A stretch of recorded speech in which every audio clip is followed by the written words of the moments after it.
Hi, how's it going? Before I say anything, this is one thing I'd like to say to you.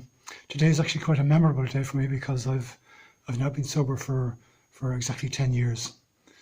I mean, I'm still drinking as much as I always did, but I just can't seem to get pissed anymore. One of those things.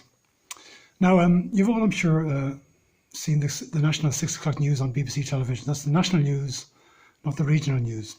Now, when you're watching it, you'll see that the camera doesn't go straight to the newscaster.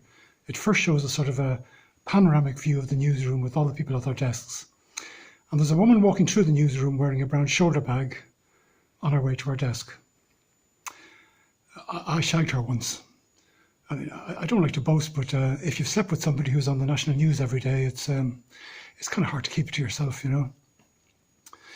Now, on a totally separate issue, I'm talking about pre-lockdown now, or post-lockdown, if you like, but we're not in post-lockdown, so it'd have to be pre-lockdown.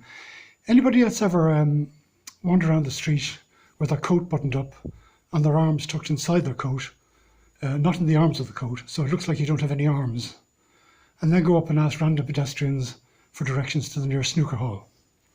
Good, yes. Now, speaking about no arms, Irish dancing. You know, the Irish dancers, they don't use their arms, do they? Now, the reason for that is they keep them down by their side, don't move them at all. The reason for that is that Irish dancing was first invented by an Irish woman with no arms named Kitty O'Flanagan in County Kerry in the early part of the 18th century, I think it was. Now, she didn't actually mean to invent the dance, but the thing was, say if she was, because she had no arms, if she was talking to somebody in the street and she became animated about something or other and wanted to gesticulate what she was trying to say, she would gesticulate with her legs instead of her arms because she didn't have any arms. So she'd be kicking her legs about like nobody's business. And people thought she was a bit mad, you see, and eventually they decided around that time, because they decided she might be a bit of a witch. So they threw her into the nearest river to see if she would sink.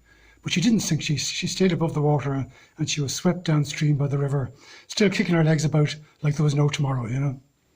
And that's how the now famous river dance was originated. It's a true story, that. That's all from me. I hope you like that. See you in post-lockdown. Thank you. Bye-bye.